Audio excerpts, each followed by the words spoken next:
नमस्कार. आज आपण बोलणार आहोत शुक्र ग्रहाबद्दल.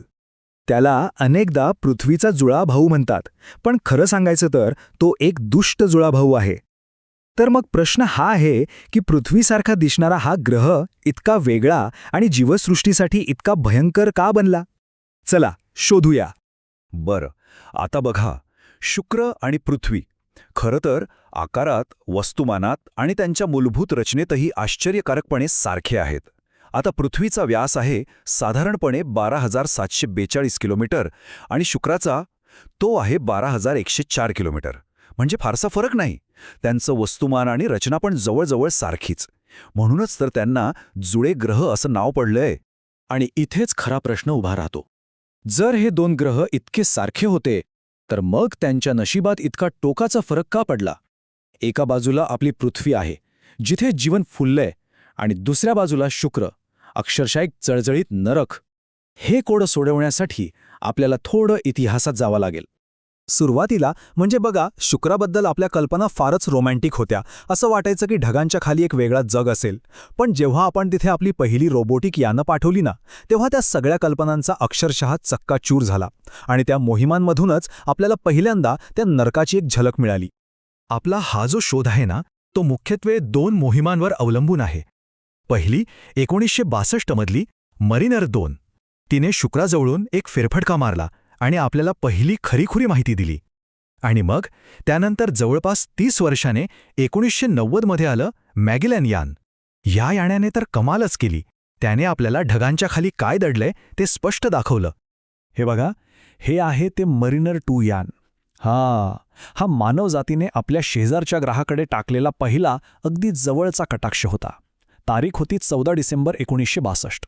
त्या दिवशी हे यान शुक्रापासून फक्त काही हजार मैल अंतरावरून गेलं. आणि काय सांगू, या एका भेटीने शुक्राबद्दलच्या आपल्या सगळ्या कल्पना कायमच्या बदलून टाकल्या. मरिनर 2ने जी माहिती पाठवली ना, त्याचा निष्कर्ष खरंच धक्कादायक होता. नासाच्या अहवालाचा शीर्षकच इतकं बोलकं होतं की दुसरं काही बोलायची गरजच नव्हती.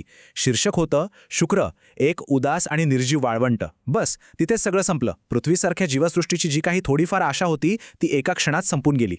आणि या निराशेमागचं सगळ्यात मोठं कारण काय होतं माहितीये? तापमान.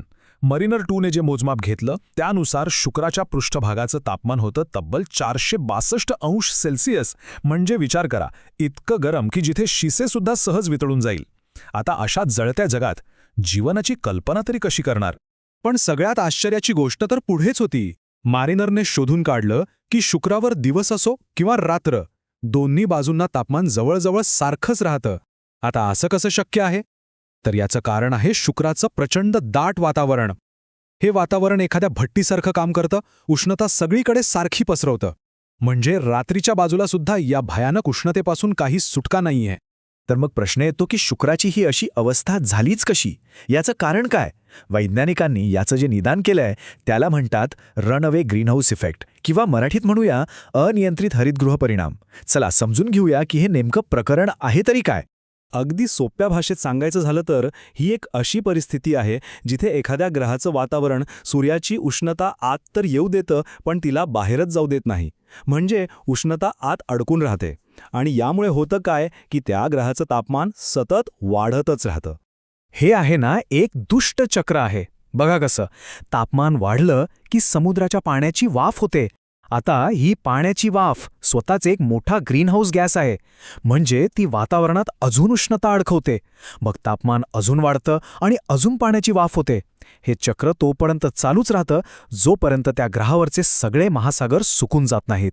आणि असा अंदाज आहे की शुक्रासोबत नेमकं हेच घडलं. हे समजायला अजून सोपं जाईल जर आपण शुक्राची तुलना बुधाशी केली. आता बघा, बुध ग्रह सूर्याच्या सगळ्यात जवळ आहे, बरोबर? पण तरीही आपल्या सौरमालेतला सगळ्यात उष्ण ग्रह शुक्र आहे. असं का? कारण सोपं आहे. बुधाला उष्णता पकडून ठेवण्यासाठी वातावरणच नाहीये. याउलट शुक्राचं कार्बन डायऑक्साईडने भरलेलं दाट वातावरण एका जाळजूड ब्लँकेटसारखं काम करतं. ते उष्णतेला अजिबात बाहेर जाऊ देत नाही. आणि म्हणूनच तो इतका गरम आहे. ठीक आहे, मरिनरने आपल्याला तापमानाबद्दल तर सांगितलं, पण त्या दाट ढगांच्या खाली शुक्राचा पृष्ठभाग नक्की दिसतो कसा, हे एक मोठं रहस्य होतं. आणि हे रहस्य उलगडण्यासाठी आपल्याला वाट पाहावी लागली ती मॅगेलन मोहिमेची. याच मोहिमेने पहिल्यांदाच त्या ढगांच्या पडद्या आड पाहिलं. मॅगेलनचं मिशन खूप महत्वाकांक्षी होतं. त्याचं मुख्य काम काय तर रडार वापरून त्या ढगांच्या आत बघायचं आणि शुक्राच्या पृष्ठभागाचा एक सविस्तर नकाशा बनवायचा. आणि एक खास गोष्ट म्हणजे ही स्पेस शटलमधून लॉन्च झालेली पहिली आंतरग्रहीय मोहीम होती. आणि सांगायला आनंद होतोय की मॅगेलनने त्याचं काम अपेक्षेपेक्षाही खूपच भारी केलं. रडार टेक्नॉलॉजी वापरून त्या यानाने त्या दाट ढगांच्या आरपार पाहिलं आणि शुक्राचा जवळजवळ 84% पृष्ठभागाचा नकाशा बनवला. तोही इतका स्पष्ट की जणू काही फोटोच काढलाय. तर मग मॅगेलनला त्या ढगांच्या खाली दिसलं तरी काय? त्याला दिसलं एक असं जग जे पूर्णपणे ज्वालामुखींनी बनलेलं आहे. म्हणजे सगळीकडे लाव्हाची विस्तीर्ण मैदानं, हजारो ज्वालामुखी. पण एक गोष्ट विचित्र होती, तिथे उल्कापातांनी तयार झालेले खड्डे म्हणजे क्रेटर्स खूपच कमी होते. यावरून एक महत्त्वाचा निष्कर्ष समोर येतो. शुक्राचा जो पृष्ठभाग आहे तो भूशास्त्रीयदृष्ट्या खूपच तरुण आहे, कदाचित 80 कोटी वर्षांपेक्षाही कमी जुना.